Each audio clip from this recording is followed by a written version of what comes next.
잠깐 개념 먹었을 때 수직으로 잠깐 볼게. 개념은 앞에 생물의 특성 6가지 나오는 거지. 어떤 게 있었어? 한 명씩 돌아가면서 얘기할까? 네? 어떤 게 있었어? 생물의 특성 6가지. 발생 생장, 발생 능장이다. 생식과 유전, 그리고 자극에 대한 반응. 그럼 이제 나 세겠어. 장상성이야. 발생과 생장, 자극에 대한 반응. 아니죠. 발생과 생식. 발생과 생식? 그거 적응과 진화. 적응과 진화. 물질에서? 물질에서. 알다. 세포로 구성. 그렇지, 세포로 구성. 그러니까 자극에 대한 반응과 항상성 이게 세트로 보통 되어 있으니까 두 개를 세트로 기억을 해주면 되고, 여기 6가지 있으면서 가장 많이 나오는 그 자이스토리나 그 문제 풀어보면 알겠지만은 어떤 예시를 준 다음에 걔가 생물의 특성 중에 6가지 중에 어떤 거에 해당하는지 뭐 그 정도 나오는 거니까 정확하게 예시라든가 그런 것들을 많이 접해보면은 크게 어렵지 않고, 그 세포로 구성 같은 경우에는 세포가 이제 구조적 기능적 단위라고 썼으니까 거기 안에서 단세포 생물이랑 다세포 생물이 나눠지는 거지. 그 단세포 생물 같은 경우에는 몸이 하나 세포로 이루어져 있는 건데 그 특성이 하나가 더 뭐가 있었지? 단세포 생물 같은 경우에는 뭐였어? 방황도 했잖아. 나 꼭 복습을 해야 돼. 단세포 생물은 뭐라 그랬어? 세포가 한 개예요. 응? 세포가 한 개. 맞는데 세포 분열이 곧 생식이라고 했지? 단세포 생물 같은 경우에는 그냥 세포 하나가 개체인 거니까 집신벌레, 아메바, 대장 이런 것도 있다는 거고, 다세포 생물은 이렇게 되고. 그다음 또 구분 뭘로 또 나눴었어? 핵의 유무에 따라서 나눴었지? 핵의 유무에 따라 어떻게 나눠? 진핵과 원핵. 그렇지.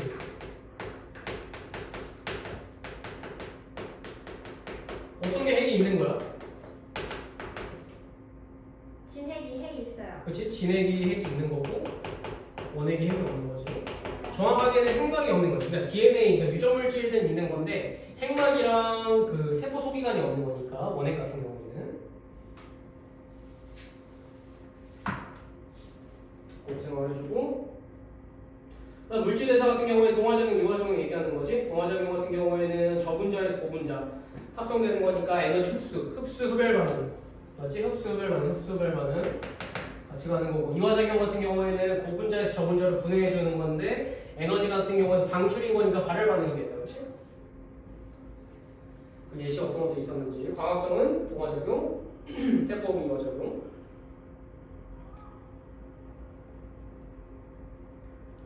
그럼 3번에서 자극에 대한 반응과 항상성 같은 경우에는 자극에 대한 반응, 뭐 미모사 같은 거. 항상성은 뭐가 있어? 3가지가. 삼투압. 삼투압이요. 체온 혈당량인 거지? 체온 혈당량 삼투압을 일정하게 유지해 주는 게 항상성이라고 했었지. 이런 예시 같은 것들을 조금 잘 알아주는 게 중요한 거지. 자극에 대한 반응의 예시 이런 것들 준 다음에 얘가 자극에 대한 반응이다 이런 것들. 항상성 같은 경우 첫 번째는 물을 많이 마시면 오줌형이 일어난다는 삼투압이겠고, 두 번째는 체온, 세 번째가 혈당량인 거잖아. 이렇게 간단하게만 하고 넘어갈 거니까 꼭 복습을 해야 돼. 그다음 발생과 생장 같은 경우에도 두 개의 차이점을 조금 알아줘야 되는데, 발생 같은 경우에는 수정란부터 이제 성숙한 개체까지 되는 걸 발생이라고 하는 거고, 생장이라고 하는 건 자라는 거. 그래서 어린 개구리가 성체 개구리 되는 걸 생장이라고 하는 거니까 발생이랑 생장의 차이점이 어떤 건지도 알고 있어야 되고, 생식과 유전이라고 하는 거는 이제 자손수를 늘리는 거지. 생식이라고 하는 게 자신과 닮은 자손을 만드는 거. 그러니까 집신벌레 같은 경우에 분열법으로 번식하는 이유가 집신벌레가 단세포 생물이기 때문에 세포 분열 자체가 생식이 되는 거고, 유전 같은 경우에는 어버이 유전 물질이 자손에게 전달되는 거지. 그러니까 종목생명의 어머니로부터 뭐 종목생명의 아들이 태어난다던가 이런 것들 유전이라고 하는 거고. 그러니까 이렇게 빠르게 할 때 모르는 게 있으면 얘기를 해줘. 그 다음에 적응과 진화 같은 경우에는 이제 몸의 형태라든가 기능 이런 것들을 이제 환경에 적합하도록 만드는 걸 적응인 건데, 진화라고 하는 거는 중요한 게 뭐였어? 집단의 유전적 구성이 변한다. 그게 적응이랑 차이점이었으니까 오랜 시간 동안 유전적 구성이 달라지는 것을 진화라고 하는 거였었고, 이런 예시 같은 것들을 많이 보는 게 중요한 거지. 예시 같은 거 보고서 아 얘가 적응과 진화의 예시였었지 이런 것들. 그 다음에 생물의 특성을 한 다음에 바로 바이러스가 나오는 이유가 이제 바이러스 같은 경우는 생물이 아니라 비생물인 건데 특이하게 생물적 특성이랑 비생물적 특성을 모두 가지고 있다라고 얘기했었고, 그래서 모양이 매우 다양하고 중요한 건 세균보다 훨씬 작은 거지. 근데 얘를 어떻게 알 수 있었냐면 맨 처음에 담배 모자이크 바이러스를 발견함으로써 알 수 있었는데, 담배 모자이크 바이러스가 세균 여과기를 통과함으로써 여과에게 그 병원체가 존재함으로써 예전 사람들이 아 세균보다 더 작은 병원체가 있겠구나 라고 하는 걸 알 수 있었다고 했으니까 알아주고, 바이러스 구조 같은 경우에는 단백질에다 핵산이 들어있는 거지. 단백질 껍질에 핵산이 들어있다. 근데 이제는 그런 개념인데 조금 더 이제 플러스를 해주는 거예요. 수능 특강에 지금 박테리오 파지 같은 경우는 핵산이 DNA로 나와 있고, 담배 모자이크 바이러스 같은 경우에는 영어로 TMV라고 하는데, 약자로 TMV라고 하는데 핵산이 RNA예요. 핵산 RNA. 그러니까 박테리오 파지는 DNA, 담배 모자이크 바이러스 RNA. 그러니까 이런 것들은 수능에는 딱히 나온 적이 없어. 근데 내신에는 뭐 나와도 할 말이 없다는 거야. 또 수능 특강에 나와 있는 선생님들도 좋아하니까. 그래서 밑에 바이러스 특성에서 비생물적 특성이 뭐고 생물적 특성이 뭔지 정확하게 알고 있어야 되는 거지. 비생물적 특성은 세포 구조가 아닌 거잖아. 비생물인 거고. 그 다음 수주세포 밖에서는 입자 형태, 결정체 형태로 존재하는 거고, 스스로 물질 대사를 할 수 없어. 왜 그런 거냐면 자신의 효소가 없는 거잖아. 자신의 효소가 없어. 효소가 있어야 물질 대사를 할 수 있는 거니까. 그 다음 생물적 특성 같은 경우에는 유전 물질을 가지고 있고, 숙주세포 안에서는 색산을 복제하면서 증식할 수 있어. 이 과정에서 유전 현상이 나타나기도 하고, 다음 적응과 진화도 하는 거지. 뭐 예를 들어 코로나 바이러스 같은 경우에는 계속해서 그 변이체가 등장하는 거니까 적응과 진화도 분명히 있다. 그래서 비생물적 특성이랑 생물적 특성으로 어떻게 나눠지는 건지 잘 알고 있어야 되는 거고, 바이러스 증식 같은 경우에 이렇게 된다고 했었지. 이렇게 박테리오 파지 같은 경우에는 그 세균 바이러스라고 했잖아. 세균을 감염시키는 바이러스라고 했었으니까. 이렇게 붙게 되면은 이 숙주세포 안으로 세균의 DNA를 넣어가지고 이 DNA를 숙주세포의 효소를 이용해서 복제하는 거야. DNA를 이용해서 자기의 단백질, 핵산, 몸체 이런 것들 만든 다음에 세균을 파괴함으로써 바깥쪽으로 나아간다. 이렇게 생각해 주면 되고.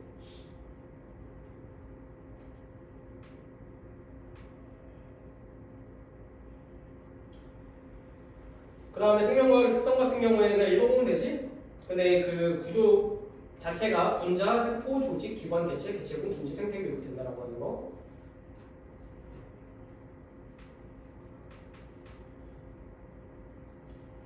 다른 학문과 연계 같은 경우에는 이런 학문이 있다라고 하는 거. 근데 이런 것들 과학 돋보기 이런 것들 그 교과서에 나와 있는 거 있잖아. 그런 것들 꼭 한 문제씩 나오거든 내신에. 그런 것들 이제 좀 시험기가 닥쳐가지고 어떤 거 있는 건지 좀 꼼꼼하게 암기해주면 되고. 선생님은 지금 내신하는 거니까 내신에 어떤 것들 나오냐면 수능에는 별로 안 나와. 수능은 안 나오는데 내신에는 그냥 이런 것들 안 준 다음에 기억, 니은, 디귿, 리을 한 다음에 순서대로 하는 거 막 그런 거 나온단 말이에요. 평소에 잘 안 보는 거. 그러니까 이런 것들 꼼꼼하게 내신을 꼼꼼하게 하는 게 무조건 중요해. 그래서 귀납적 탐구 방법은 기본적으로 이제 관찰이 중요한 거잖아. 관찰. 그래서 관찰해서 얻은 자료를 종합하고 분석해서 규칙성만을 이겨나는 거. 그래서 가설 설정이 없는 거지. 가설 설정하지 않는다. 그래서 자연현상의 관찰, 관찰 주제의 선정, 그 다음 관찰 방법과 절차의 보완. 관찰 수행한 다음에 관찰 결과를 분석하고 결론을 도출한다. 이렇게 되어 있고.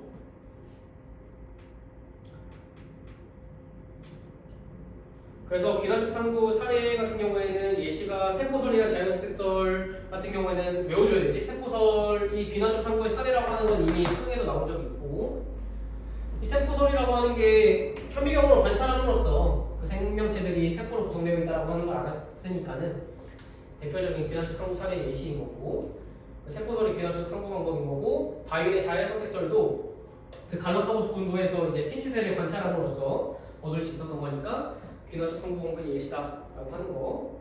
얘는 암기가 필요하고, 연혈적 탐구 방법은 귀납적이랑 가장 큰 차이점이 가설 설정이랑 대조 실험이었었지. 가설 설정이 꼭 있어야 되는 거고. 근데 가설이라고 하는 거는 뭐라고 했어? 잠정적인 결론이라고 했었지. 잠정적인 결론. 그래서 연습 탐구 과정 같은 경우에는 관찰을 한 다음에 어떤 문제 인식을 하고 가설을 설정한 다음에 탐구 설계 및 수행 여기서 이제 대조 실험이 보통 들어가지. 그래서 그 결과를 정리하고 분석한 다음에 결론을 도출한다. 그래서 만약에 가설이 맞으면 1번을 하는데 가설이 옳지 않으면은 가설을 수정할 때도 있다. 이렇게 말해주면 될 것 같고. 이거? 그래요. 그래. 누나 책 사왔어? 책이 없고. 자이랑 그 예? 기출책 사왔어? 완전 갖고 있는데 그거는 살짝 그래? 이슈가 있겠네. 지금 뭐 해요? 우리 자이랑 수특하기로 했었었는데 저번 주에. 자이랑 수특이요? 선생님 거기 영상 보냈는데 안 봤어? 아니 조금 봤는데 자이랑 수특? 그럼 얘기했어서 단톡방에 그 숙제도 올렸던 것 같은데. 아 그래요? 죄송합니다. 아 패드 어떻게 이래요? 저 패드를. 책을 들고. 아니 이게 수특이면 자기야. 내가 패드 있어? 패드 있어? 패드 잠시만요. 패드가 없는 것 같긴 해요. 없어. 그럼 일단은 지금 개념 정리하는 거는 잠깐 봐봐. 아, 그다음에 네. 프린트 줄 테니까. 알겠습니다. 그래서 연역식 탐구 방법 같은 경우에는 가설 설정이나 대조 실험이 있는 건데 대조 실험 같은 경우에는 대조군이랑 실험군 설정하는 거지. 그래서 바꾼 게 실험군, 그렇지? 바꾼 게 실험군이었었고 그냥 둔 게 대조군이라고 했었어. 바꾼 게 실험군인 거야. 그래서 항상 어떤 실험을 준 다음에 누가 대조군이고 누가 실험군이고 그런 것들을 물어보는 거고. 변인 같은 경우에 뭐가 있었어? 독립변이나 종수변 이렇게 스스로 설명할 수 있을 정도 돼야 된다는 거야. 생명 같은 경우에는 일단 개념 정리랑 암기가 좀 중요하기 때문에 스스로 이제 잘 설명할 수 있어야 된다는 거지. 변인에 독립변이나 종속변이 있어. 독립변이 뭐야? 탐구 결과에 영향을 미칠 수 있는 요인이래. 이런 것도 안 보고도 설명할 수 있어야 된다. 근데 그 안에 뭐가 있어? 조작변이랑 통제변이 있어. 조작변이는 바꾸는 거고 통제변이는 일정하게 유지하는 거잖아. 조작변이는 의도적으로 변화시키는 거, 통제변이는 동일하게 유지시키는 거. 종속변이는 뭐였어? 실험 결과지.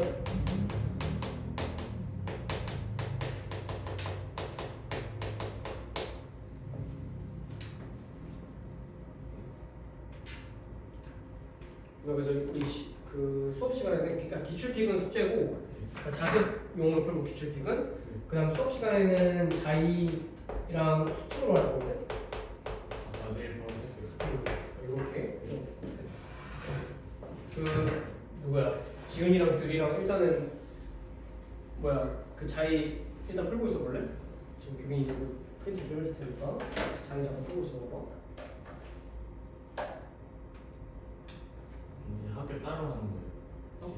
이제 학교 따로 하는 거예요. 아 아닌데 다른 애들은 지금 다 뭐 일이 있어가지고 잠깐 같이 할 거야.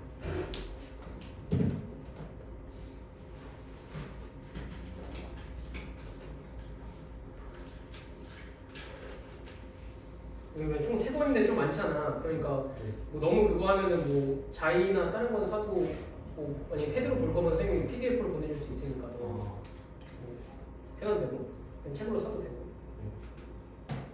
기출픽 숙제라고 하시죠. 기출픽은 그냥 풀어오는 거고 수특은 안 풀어와도 되고 그냥 수업 시간에 같이 할 거고 그러니까 자이랑 기출픽만 풀면 돼. 근데 수특은 수업 시간에 그냥 같이 풀 거니까.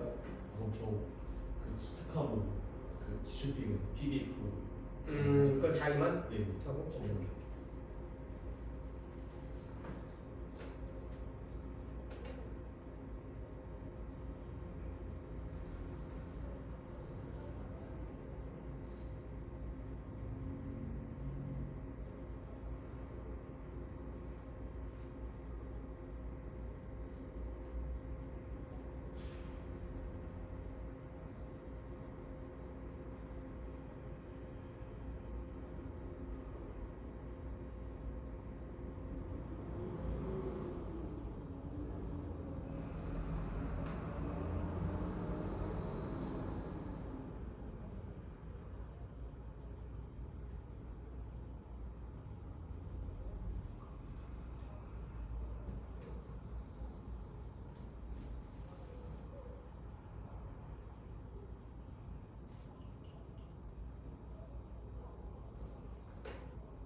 미안한데 수특 그 3점부터 먼저 풀래? 그 3점부터 먼저 풀고 있어.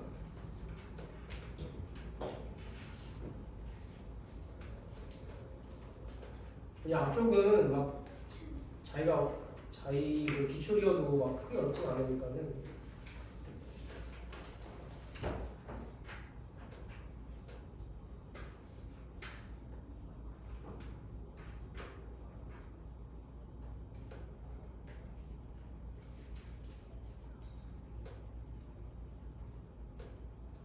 자이스토리는 보통은 이제 풀어오면은 좀 헷갈리는 거라든가 틀렸던 문제들을 좀 같이 풀 거고 개념 설명은 조금 한 다음에 그 다음에 이제 수특 같이 푸는 거 그런 식으로. 그러니까 자이나 기출픽을 제대로 해온 거를 이제 수능 특강으로 적용을 시켜보는 거지. 수능 특강이 아마 3점짜리가 조금 더 어려우니까 기출보다.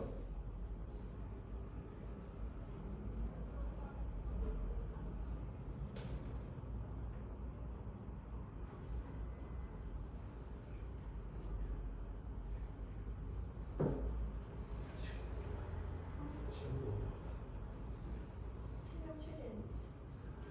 이 저희 시험범위 아세요 혹시? 아니 생명체계 있다고 저희 제가 다음 주에 그런 보통 막전이 아닌가? 체크해놨던 것 같아요.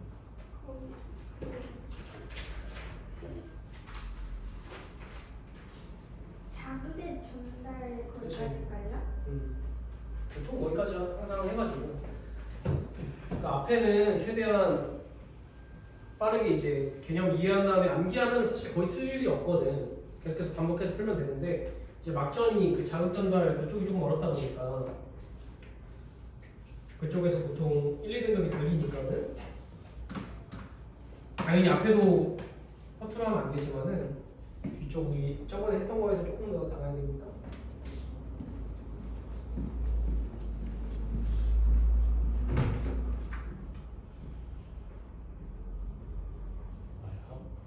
말함 안 했지? 알지? 기회는 어디가 많은지.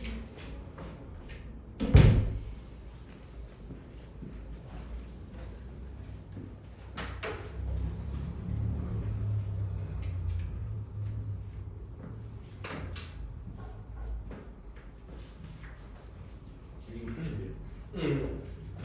잠시만.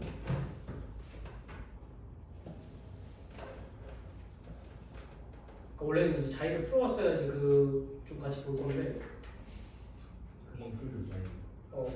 그러니까 그거에서 다음 시간에 좀 모르는 거 위주로만 하고 근데 막 크게 어렵지 않을 거야. 그러니까 풀어보면서 알겠습니다.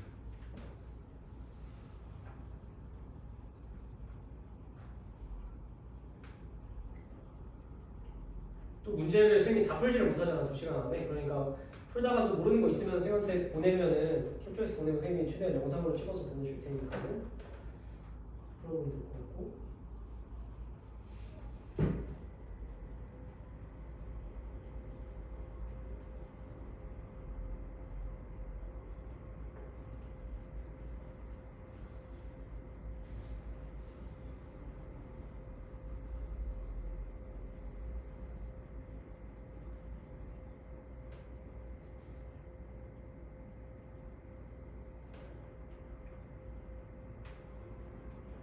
수능특강은 보통 이제 같이 풀 거니까는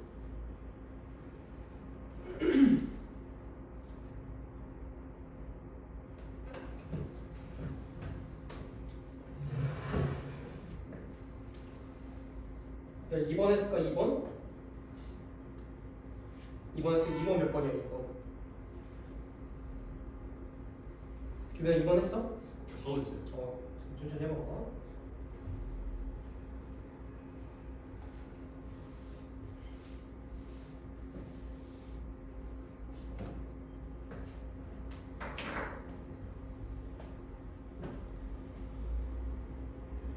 이번에 몇 번이야? 몇 번이지? 규리에 몇 번이야? 3번이지 3번. 뭐? 일단 문제 풀 때는 생명 같은 경우에는 뭐 막전이에서 조금 더 중요하긴 하겠지만 항상 처음에 꼼꼼하게 문제부터 읽는 게 중요한 거니까 그림은 가해 구조를 펴는 사람에게 질병을 일으키는 X와 Y의 외부 구조와 물질 과정의 특징을 나타내는 것이라고 되어 있고 X와 Y는 대장균과 바이러스 순서로 나타내는 거예요. 문제에서는 항상 내가 조건으로 쓸 거는 크게 밑줄을 치거나 뭐 박스표를 치거나 이렇게 해야 되는 거고 가는 X와 Y 중 하나에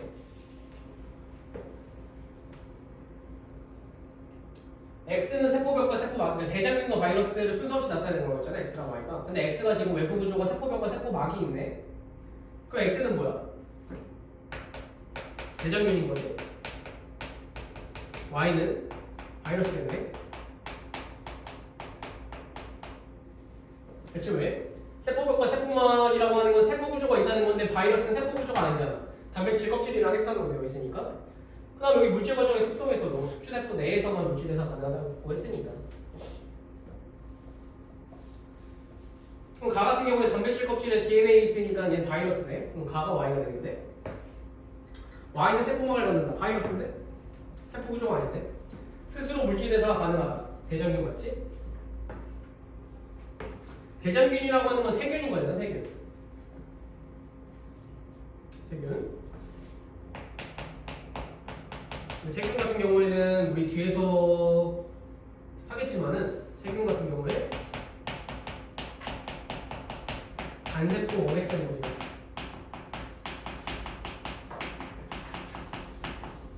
넘어가는 거.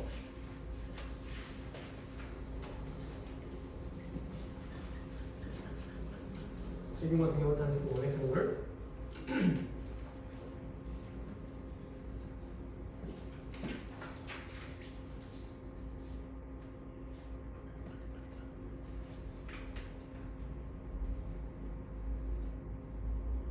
그 다음 3번 3번에 넘어가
3번 몇 번이지? 지윤이 몇 번이야? 3번. 3번이지 3번 3번에 3번 지금 봤을 때 수행은 탐구일부라고 되어 있고 종자 크기가 커질수록 묘목의 생존 확률이 증가하고 종자 크기가 동일할 때 건조한 환경보다 습한 환경에서 생존 확률이 높대. 건조한 환경보다 습한 환경에서 생존 확률이 높을 것이라고 생각했대. 그럼 얘가 가설인 거야. 잠정적인 결론. 얘가 가설 설정이네. 그치? 그러니까 네 항목이 맞는 거야. 종자를 크기별로 여러 개로 나누어 준비한 다음에 한 집단은 건조한 거, 한 집단은 습한 환경. 근데 다 해석봤더니 종자 크기가 커질수록 묘목의 생존 확률이 증가했고 크기가 동일할 때는 건조한 환경보다 습한 환경에서 생존 확률이 높다네. 그럼 가설이 맞는 거네. 그렇지? 그리고 그래프 봤더니 A가 지금 생존 확률이 더 높은 거잖아. 생존 확률이 높은 게 습한 환경인 거고 종속변이의 종자 크기다. 종속변이라고 하는 건 실험 결과인 거잖아. 그럼 이 시험을 통해서 결론한 그 도출한 결론이 뭐야? 결과가 뭐야? 실험 결과가?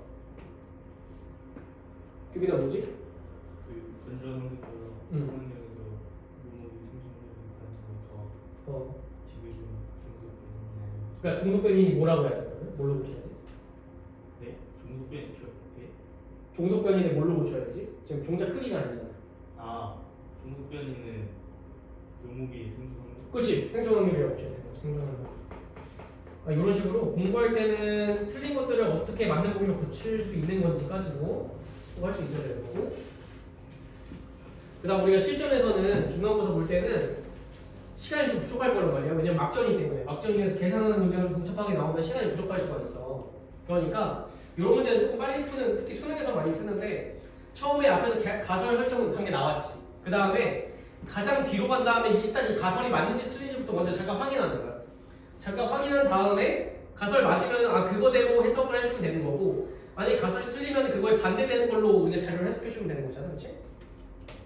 그러니까 맨 처음에 가설 본 다음에 맞는 건지 잠깐 확인하고 다음에 조금 더 빨리 할 수 있다고 하는 거. 그 다음에 5번 해볼까? 5번?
그거네요. 다른 문제. 저 다른 문제는 이제 다 일정하지가 않으니까는 수특은 그냥 다 풀었으면은 다른 문제 보고 풀고 있으면 돼. 어차피 풀어야 되니까.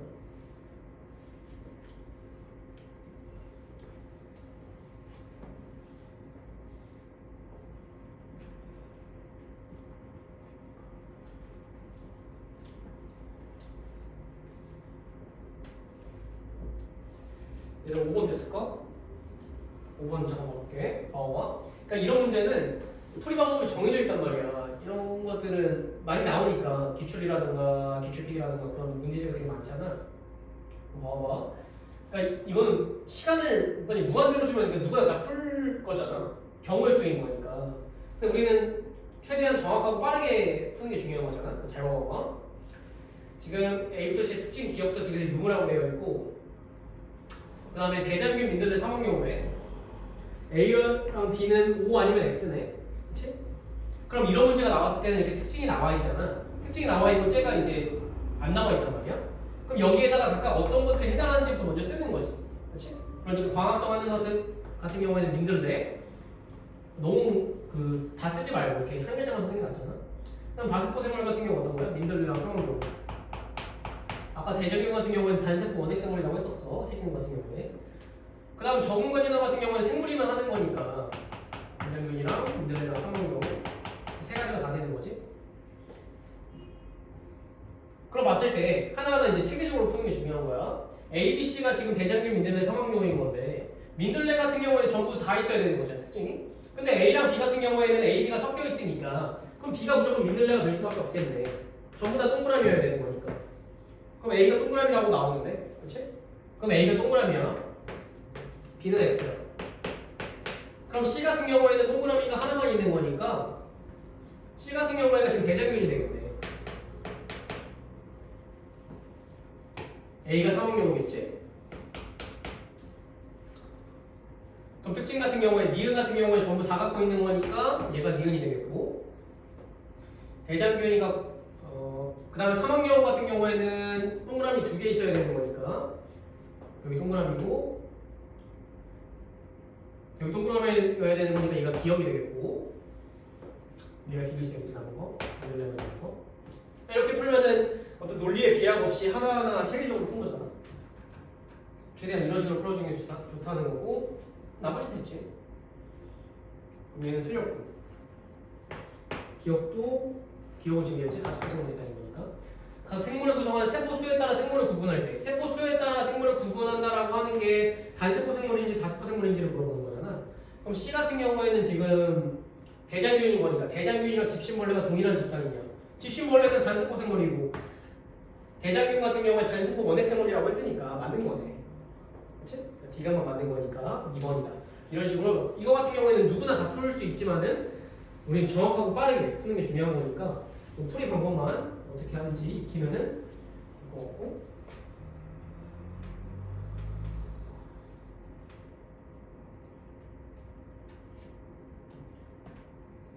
6번 한번 해볼까?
6번 봐볼까?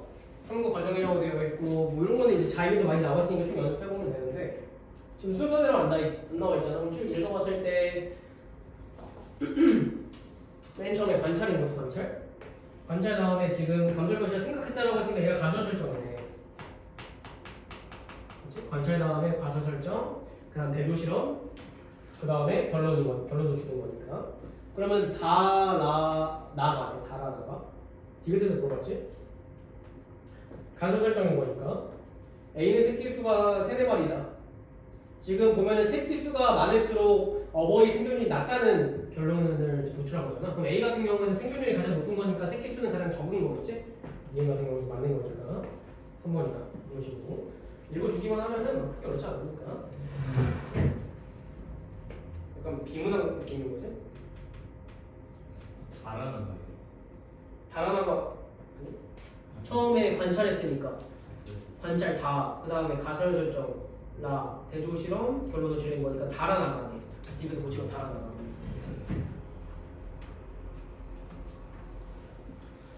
여기는 실수하지 않고 앞에 부분은 바이러스라든가 빈합적 그쪽에서는 이제 정확하게 읽어주는 게 좀 중요한 거고. 그러니까 경험을 많이 하다 보면 문제를 많이 풀다 보면은 크게 어렵지 않거든. 하다가 좀 어려운 거 있으면은 물어보고. 그다음 물질대사로 들어가 보면은 기본적으로 물질대사 같은 경우에는 효소와 관여하는 거잖아요. 효소. 생물체에서 일어나는 화학 반응이라고 했었고, 효소 같은 경우는 뭐라고 했어? 생체는 축내인 거지. 효소는 기억할 때 두 가지였었는데, 생체는 축내. 축내라고 하는 거는 화학 반응을 빠르게 시켜주는 물질인 거고, 두 번째가 단백질로 적어요.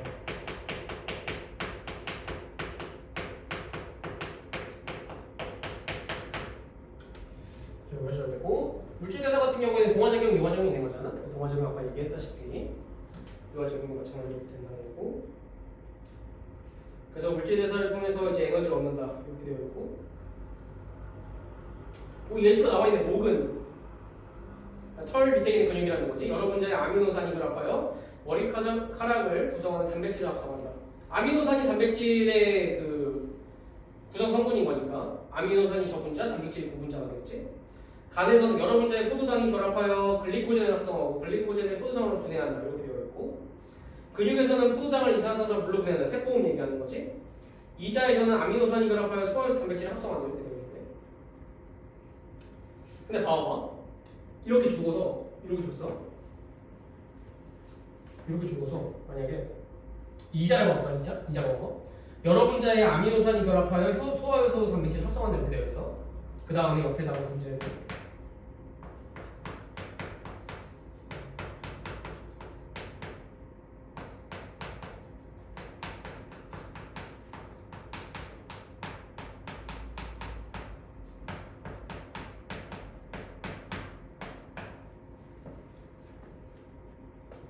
이렇게 되어 있으면 얘는 일단 맞는 거야, 틀린 거야?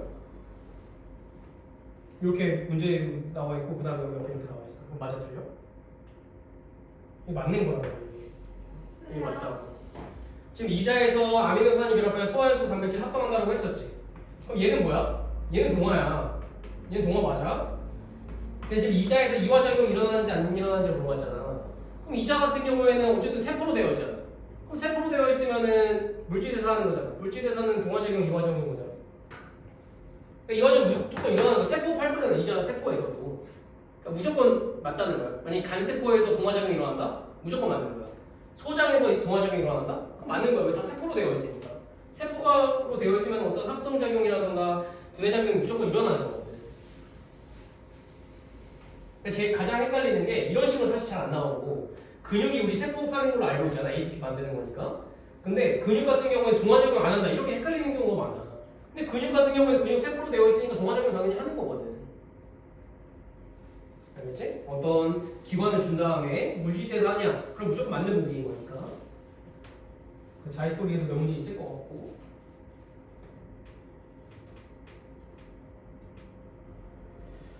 그래서 물질대사 같은 경우 이렇게 되는 거지. 동화작용이나 이화작용. 그 그래프로 조금 생각을 해주면 좋을 것 같고. 그래서 세포 같은 경우에는 음식물에 있는 화학 에너지가 이제 생명 활동에 필요한 에너지 형태로 전환이 되는 거고. 그래서 세포 장소 같은 경우에는 미토콘드리아인 거지. 주로 미토콘드리아이고 뭐 일부 과정은 세포질에서 진행된다 이렇게 되어 있는데 이건 이제 사실 생2에 나오는 거라서 이걸로 이제 뭐 틀리게 하지는 않을 것 같고 원래 전부 다 미토콘드리아에서 일어나는 건 아니고 일부 과정은 세포질에서 일어나는 건 맞아. 근데 정확한 내용은 이제 생명과학 2에 나오는 거라서 조금 그렇고 어쨌든 근데 만약에 뭐 학교 선생님 이런 거 강조하신다 그러면 뭐 기억을 해야 되겠지만은 어쨌든 넘어가서 그 다음에 조직 그 영양소가 조직 세포로 운반된 산소에 의해서 산화돼서 이산화탄소랑 물로 분해된 다음 이 과정에서 에너지가 방출이 되는 거지. 근데 중요한 게 전부 다 ATP에 저장이 되는 게 아니라 나머지가 열 에너지로 방출된다고 했었지. 포도당이랑 산소랑 결합한 우리 포도당 같은 경우는 이렇게 되지. 이식이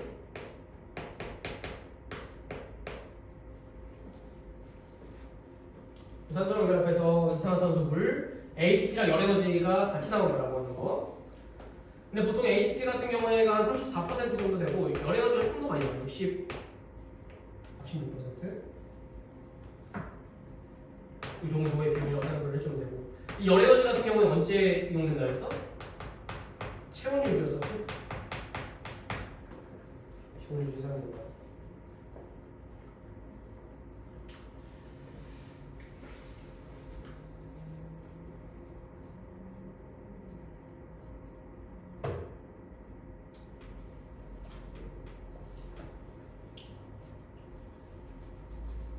그래서 이런 식으로 이제 화살표 위에 글자를 안 준 다음에 많이 주니까 연목체에서는 광합성 일어나는 거고 미토콘드리아에서는 이제 세포 일어나는 거니까 서로 이제 반대작용하는 거지. 그래서 각각 화살표 방향이 어떤 건지에 따라서 위에 화합물이 어떤 게 들어가야 되는지 그런 게 위주로 봐주면 되고 ATP 같은 경우에가 이제 생체 내에서 사용되는 에너지 형태가 ATP라고 하는 거잖아.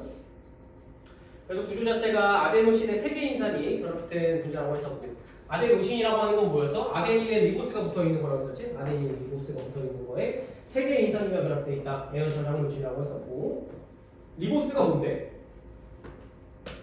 리보스가 뭐야? 그럼 리보스야? 핵이야? 핵산? 유전 물질. 유전 물질이야?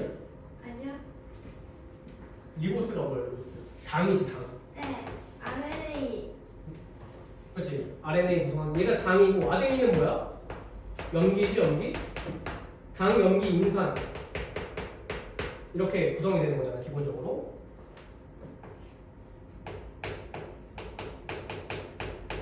당 같은 경우에는 어떤 게 있어? 포도당도 있지만 지금 여기 보면은 꼭지점이 5개잖아. 탄소가 5개라서 저렇게 나타나는 건데 저런 것도 못한당이라고 해요. 못한당. 근데 이거 못한당이 어떤 게 있냐면 디옥시리보스랑 리보스가 있는데 디옥시리보스 같은 경우는 이제 DNA 구성하는 거지 리보스가 RNA 구성하는 거지. 근데 당인 거야 당. 아데닌은 염기잖아 염기. 그렇지? 우리 AGCT 얘기하는 거잖아. 아데닌, 구아닌, 사이토신, 티민 얘 같은 경우는 DNA 구성하는 염기인 거고 AG, C, 유라실 같은 경우에는 RNA 구성하는 염기지. 이게 중요한 게 아니라 뭐 이건 잠깐 정리하고 ATP 같은 경우에는 당, 염기, 인산인 건데 당에는 리보스가 들어가는 거고 염기에는 아데닌 그 다음에 인산기가 3개 들어간다는 거. 그래서 이 ATP가 ADP로 분해가 되면서 ATP가 ADP로 분해가 되는데 이 인산기 사이에 있는 거를 뭐라고 한다 했었냐면 고에너지 인산 결합이라고 한다 했잖아. 고에너지 인산 결합. 근데 이 고에너지 인산 결합은 ATP 한 분자에 있는 2개가 있는 거지? 3개 있는 게 아니야. 그래서 ATP가 ADP가 될 때 에너지가 방출되면서 그 에너지를 이제 우리가 운동이라던가 어떤 정신활동이라던가 이런 데 사용하는 거지. 그래서 ADP로 분해가 되게 되면은 고에너지 인산 결합이 하나가 날아가면서 여기 있던 에너지를 사용한다. 이게 보통은 7.3 킬로칼로리 라고 보통 얘기를 하고 이 에너지가 7.3입니다. 그래서 ADP가 다시 ATP로 만드는 과정. 이게 뭐야? ADP에서 ATP로 만드는 거죠. 이게 세포호흡인 거잖아. 세포호흡에서 ATP를 만드는 거니까. 근데 또 헷갈리면 안 되는 게 ADP가 ATP 되는 걸 세포호흡이라고 한다 했잖아. 근데 이렇게 준 다음에 여기를 기억이라고 한 다음에 기억 같은 경우에 동화작용이야? 이화작용이야? 동화인 거잖아. 동화. 맞아? 헷갈리면 안 되는 게 어떻게 생각하면 안 되냐면 ATP가 ATP 되는 과정은 세포호흡에서 일어나는 거니까 이 과정이겠다 이렇게 생각하는 게 아니라 이 과정만 봤을 때는 저 문제에서 그 문제 되는 거잖아. 그러니까 얘는 당연히 동화작용인 거지. 그렇게 헷갈리면 안 된다고 했어. 그 다음 좀 애들이 가장 많이 까먹는 게 이 아데닌이랑 리보스를 합친 거를 아데노신이라고 하는 거야. 합친 거를 아데노신이라고 하는 거야.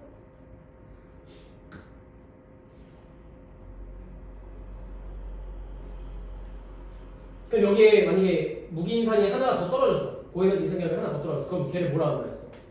모노? 그렇지. 모노인 거니까 AMP라고 하는 거였었지. AMP라고 하는 거. 3개 있으면 트라이고 2개 있으면 다이고 하나 있으면 모노라고 했었으니까. 그 세포베이의 포도당의 화학 에너지가 ATP 화학 에너지로 이제 전환이 된다는 거지. 둘 다 화학 에너지긴 하지만은 에너지가 전환이 된다는 거고. 그 화학 에너지가 여러 형태의 에너지로 이제 전환이 된다라고 하는 거. 이런 식으로 이제 그림으로 많이 나오니까 포도당이랑 산소가 결합돼서 미토콘드리아에 세포를 하게 되면은 이산화탄소랑 물이 생기면서 에너지도 같이 방출이 되는데 열 에너지 같은 경우에는 일부가 체온 유지에 이용된다 나와 있고 지금 세포의 에너지를 이용해서 ATP가 ATP 된 거잖아, 그렇지? 그래서 고에너지 이산결합을 끊으면서 그 에너지를 이용해서 우리가 사용한다. 헷갈리면 안 되는 게 당연히 이 에너지로 또 체온 유지에 쓸 수도 있지. 뭐 추우면 더 쓸 수도 있잖아.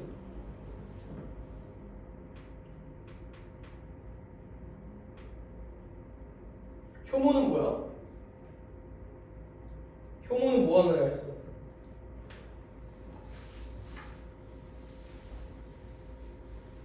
응?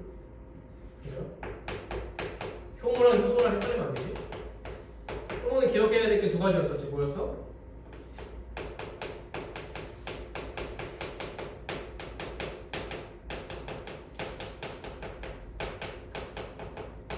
단세포 진핵생물. 분명히 거기 뭐 완자로 적혀 있을 거야. 완자로 꼭 다시 봐줘야 돼. 선생님이 지금 모든 내용을 다 하는 건 아니니까 그쪽 부분 꼭 다시 봐줘야 돼.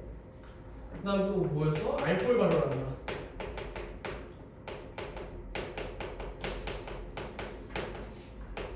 그러니까 얘 같은 경우에는 산소가 있을 때는 당연히 진핵생물인 거니까 세포호흡을 한단 말이야. 근데 산소가 없을 때는 알코올 발효를 해.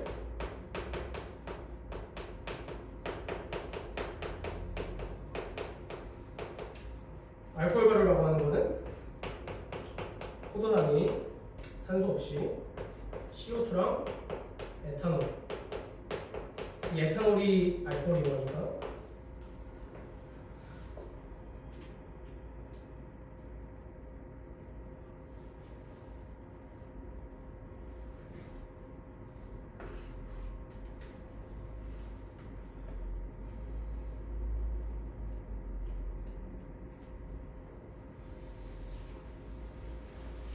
그래서 이런 이제 실험이 있었잖아. 정유수의 포도당 녹에서 5%랑 10%를 만든 다음에 건조 효모를 넣어서 효모액을 만들어. 그 다음에 이런 맹가부에다가 쭉 넣어준 다음에 포도당이랑 정유수 넣고 포도당이랑 효모액 넣고 포도당 효모액 넣는데 여기서는 조작 변인이 어떤 거야? 포도당의 농도인 거지, 그렇지? 그 다음에 A는 실험군이야, 대조군이야? A는 바꿨어, 안 바꿨어? 안 바꿨으니까 중류수를 넣었으니까 A가 대조군인 거잖아. 이거를 이용해서 앞에 연역을 물어볼 수 있으니까. 여기서는 대조 변인 같은 경우에는 포도당의 농도 이렇게 되고 통제 변이는 뭐가 있어?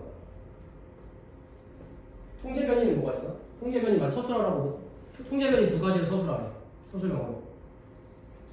뭐 얘기할 수 있어? 통제 변이 두 가지? 이 실험에서 통제 변이 두 가지가 뭐야? 솜 어떤 거? 온도? 온도도 뭐 맞긴 하지. 온도 맞아. 지금 뭐 37도에 40도씩. 근데 보면 뭐가 똑같아? 지금 포도당의 부피가 똑같지 않아. 그렇지? 우리 농도는 달라도 그 부피는 다르게 줄 수도 있잖아. 10%인데 40ml일 수도 있잖아. 근데 다 똑같이 넣어준 게 통제 변이인 거고 또 증류수도 왜 15ml 넣어줬어? 효모액이 15ml 넣어줬으니까. 이런 용액의 부피 같은 것들도 일정하게 맞춰주는 게 전부 다 통제 변이에 해당한다는 거고. 어쨌든 지금 그거 얘기하는 거 아니고 4번에서 맹간부에 기체가 들어가지 않도록 입구를 손으로 막는다. 기체가 들어가지 않도록 막는 거고 이산화탄소 부피를 측정해서 기록을 하게 되면은 여기 지금 포도당이랑 효모에 넣었으니까 맨 처음에는 산소가 조금은 들어가 있겠지. 그럼 걔를 이용해서 세포호흡을 할 거야. 그러다가 산소가 전부 다 떨어지게 되면은 효모 같은 경우는 알코올 발효하는 거니까 CO2가 나온단 말이야. CO2. 그럼 CO2가 이 맹간부에 모이기 때문에 이 수면의 높이가 좀 더 줄어들게 되겠지. 그럼 여기 안쪽에 들어가 있는 게 CO2가 되겠고, 그 다음에 수산화칼륨 수용액을 20ml씩 넣었는데 수산화칼륨은 뭐 한다 했어? 뭐 하는 거라 했어? 수산화칼륨은 뭐 하는데? 이산화탄소. 웃기는 거 뭐라 하지? 그렇지, 이산화탄소 확인해 주는 거잖아. 이산화탄소 확인. 이 수산화칼륨 수용액을 왜 넣은 거야? CO2 기체 확인. 얘가 CO2인지 O2인 건지 H2O인 건지 확인해 주는 역할로 수산화칼륨을 넣었다. 이렇게 얘기했었고. 그래서 지금 탐구 결과가 A 같은 경우에는 CO2가 당연히 안 생기잖아. 효모를 안 넣었으니까. B랑 C는 생기지? 근데 B가 더 많이 생겼네. 왜? 포도당의 농도가 높으니까. 당이 많으니까. 수산화칼륨 수용액을 처리한 다음에 맹간부에 모인 기체 부피가 감소했대. 얘를 보고서 뭐를 할 수 있는 거야? 아, 수산화칼륨이랑 그 마지막 줄에 이산화탄소랑 화학 반응을 해서 맹간부에 모인 이산화탄소의 부피가 감소했다는 거지. 어쨌든 이산화탄소 기체를 확인해 주는 게 수산화칼륨이다. 라고 하는 것까지 정리를 해주고 좀 쉬었다가